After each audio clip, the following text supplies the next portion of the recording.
You ever get treated like a trespasser on your own land? Yeah, that happened to me. 15 years of sweat and every dollar I could scrape together, and suddenly I'm the suspicious one standing there with my camera, a realtor at my side feeling like I needed to explain myself on a patch of Texas dirt I damn near bled for. Sunlight dancing off Lake Travis, birds cutting across the water. I was just trying to capture a few good shots for the listing when the sheriff's SUV rolled up, dust kicking, highlights flashing. For a second, I honestly thought they had the wrong address. Must have been a mistake, right? But nah, it wasn't a mistake. It was Patricia Norwell peeking out from behind her hedges like some dollar store Mrs. Kravitz, dialing the cops because she saw something suspicious on the property next to hers. She was the queen bee of the HOA, known for sending violation letters about kayak colors and grass height.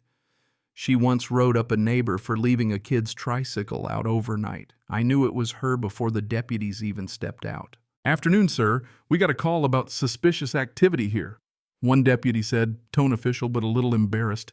I tried not to let it show, but man, there's nothing quite like being asked for your ID on your own porch, like you've broken into your own life.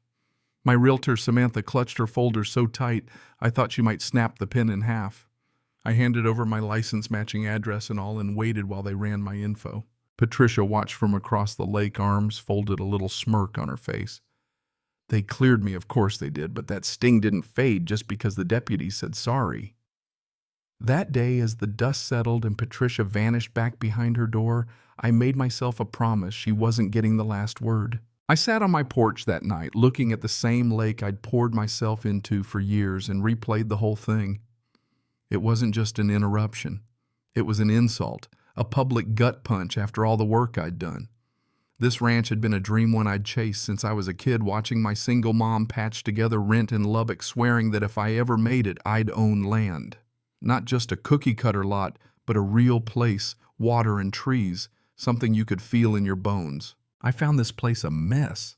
Broken fences, roof leaking like a sieve dock that was more rust than wood. Didn't matter. I fixed every bit of it, brought in contractors when I had to hammer nails myself when I couldn't afford them. Family birthdays, barbecues, the first time my nephew caught a fish. All of it happened right here. When my mom got sick, she spent her last summer in the guest room sipping tea and smiling at the lake, proud that I'd pulled it off. That history is heavy, and selling was never an easy choice, but life was changing. Job in Dallas, nephew off at college, the house too much for one man. But the HOA? When I moved in, it seemed harmless, just a way to keep up the lawns and make sure nobody parked a tractor in the front yard. Over time, though, Patricia turned that association into her personal courtroom. She was relentless, stalking every meeting with her black binder rules highlighted and tabbed, barking about decor and noise and community standards. She once measured a Christmas snowman with a tape, filed complaints about wind chimes, demanded a neighbor repaint shutters because the blue was too lively. I kept my head down, kept my place tidy, showed up for meetings but never talked, wasn't looking for trouble. But Patricia, she circled like a hawk, always seemed to find a problem with me. When she saw me taking pictures for the listing, it was like she couldn't help herself, call the sheriff, make it public. Remind me who really ran things. And it stung. Not because I'd done anything wrong, but because it was so damn petty. I wasn't just being sold a house, I was being sold short in front of my own neighbors. That night I thought about what my mother used to say: if you don't set your boundary firm, son, people will keep taking. That stuck with me as I stared across the lake at Patricia's dock lights. She'd drawn first blood, but the fight wasn't over. I just needed to wait for my opening. The subdivision buzzed with stories about Patricia. Victor Hanley, grilling ribs out front, told me about her wind chime crusade. Judy Blanchard, the neighbor who got 3 notices in a week.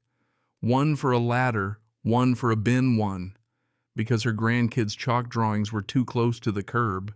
She laughed, but there was a weary edge to it. Patricia wasn't just a busybody. She was dangerous because she escalated everything, bringing in the sheriff if she didn't get her way. HOA meetings were a circus. 6 months before the deputies showed, Patricia lectured for 20 minutes about unregulated lake access, eyes boring into me, though she never said my name. Folks whispered, but nobody crossed her directly.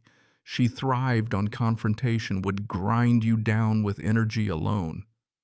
If you became her target, it was only a matter of time before she got her win. When she called the cops on me, it was a shot across the bow. I tried ignoring her, never started fights, didn't want drama, but she kept pushing. After that meeting where she talked about unauthorized photography and gatherings, Alan from down the street piped up, "Safe from what Patricia Calvin's lived here longer than half of us." She didn't even blink rules are rules, she said. That was her trick, turning everything into a rule you'd somehow broken. The next few weeks were rough. Even my realtor Samantha said, if she's calling the cops on the homeowner, imagine what she'd do to a buyer. And she wasn't wrong. The story was out, the neighborhood talking. Some folks avoided me, some quietly offered support. My nephew Travis came by for tools, saw me brooding in the garage. "You gonna let her keep doing that?" he asked. "I don't start fights," I told him, "but I'm not gonna get walked over either." Then came the twist, the opening I'd been waiting for. One late afternoon, scanning property listings, I saw at Patricia's dock lot, the prize slice of lake access she bragged about at every meeting up for sale. I called Samantha right away. "Buy it." Quietly. Through the LLC. She laughed. "You know she'll flip." "That's the point," I said. And when the offer went through, signed and closed, I felt that knot in my gut start to loosen. She'd set the board, I'd made my move. When Patricia found out, she stormed down the street, binder clutched, fire in her eyes. You buy my lot," she snapped. "Patricia, you put it up for sale. I bought it. That's how the market works." She sputtered about revenge, threatened the HOA, but I stayed calm. "It's not your dock anymore, Patricia, and the board can't change deeds." She stormed off, heels hammering pavement, but word spread like wildfire. Some folks called me a legend, others said I'd gone too far. But finally, for the first time, Patricia had lost. At the next HOA meeting, she tried to turn the tables, stood up front, accused me of deception, of undermining the spirit of the community. Victor jumped in. "Nobody forced you to sell." Judy chimed in. "That's business." Even Harold, the board member, said, "Legally, there's nothing to debate. The dock is Calvin's." Patricia's control had slipped and the room knew it. She slammed her binder and stormed out, defeated for once. But the fallout. Oh, it was something. The neighborhood split. Some called me a hero, some a villain. Patricia started hosting her own community preservation circle, gathering her loyalists. Whispers spread, people picked sides. Some folks wouldn't meet my eyes anymore. Others dropped by with casseroles and quiet thanks. Travis put it best. "You and Patricia are the queens and everyone else is picking sides. What's the end game?" The end game was simple respect. I wasn't looking to be the hero, wasn't after drama, just wanted to leave my home on my own terms, not as a casualty of someone else's power trip. At the next neighborhood cookout, you could feel the tension. Some folks clustered around Patricia, some near me, a few tried to play neutral, but the line had been drawn. For me, the victory wasn't just in owning the dock, it was in showing everyone, including Patricia, that boundaries matter. Respect isn't negotiable.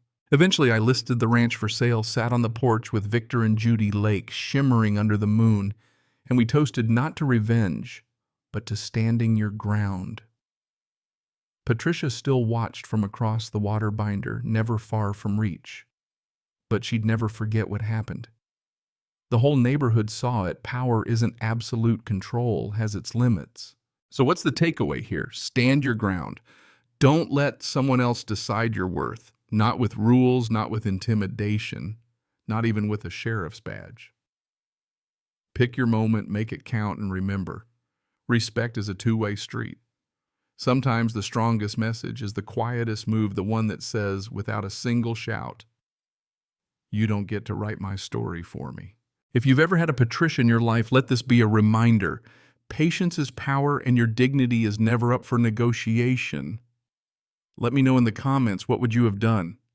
Have you stood up to a bully, HOA, or a neighbor like this? Hit subscribe if you want more stories like this, real and raw, and just a little bit defiant.